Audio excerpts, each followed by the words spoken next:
हेर्नु गाइजहरू मेरो बुढाले चाटी चाटी बेउती खाइराख्नु भएको छ। अब चाहिँ प्याक फन्ट भएपछि उसुनी हुँदो रहेछ कि अगाडि चाहिँ खोइ कसरी हो त। मेरो बुढाले चाहिँ डाडु चाटेर खाना चाहिँ एकदम मन पराउनुहुन्छ। हाई गाइजहरू हेर्नु यो बेउती हो। अनि आज चाहिँ हाम्रो घरमै दुधवाला दाइले दुध ल्याउँदा साथै हामीलाई बेउती दुध पनि ल्याइदिनु भएको थियो। अनि घरमै तताएर बेउती खाँदैछु। म एक थाल भात खाएँ लगतै मैले बेउती पनि खाएँ। यसमा चाहिँ धेरै तत्त्व हुन्छ अरे कि, तर मलाई खासै मन त पर्दैन। शरीरको लागि फाइदा हुन्छ भनेर चाहिँ खाने हो।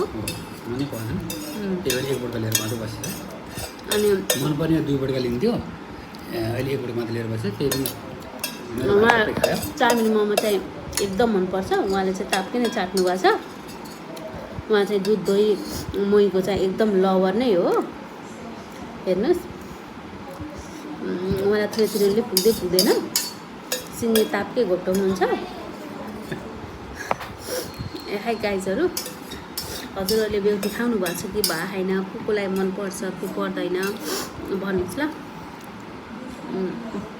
मलाई त खासै मन पर्दैन, खानुपर्छ भनेर मात्रै खाने हो। स्वास्थ्यको लागि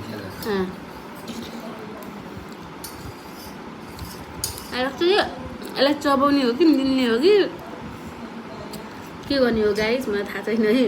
म चाहिँ चबाउँछु अनि निल्दिन्छु। उहाँले मेरो चोरेर पनि खाइदिनु भयो। एक तापे खाएर अझै अगाउनु भएको छैन हो। हेर्नुहोस् है गाइजहरू, साथीहरू, गाइजहरू, फ्रेन्डहरू, आमा बुवाहरू सबैजनाले, अझै विशेष त हाम्रो छिमेकी गोमा दिदीहरूले र पनि हेर्नु छिमेकीको गाईहरू खाना त मजा आइरहेछ। बेसनमा भने एक टुक्रा भाँडा थुप्रिरहेछ। अब म भाँडा माझ्छु गाईहरू,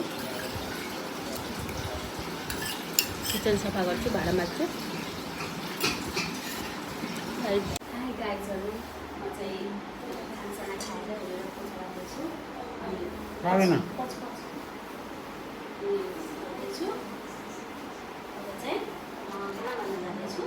मैले भाँडा माथिदिनु आधी जति भाँडा माझेर गाईहरू माझिसकेँ। अहिले अब चाहिँ यो स्टार्ट गर्दैछु।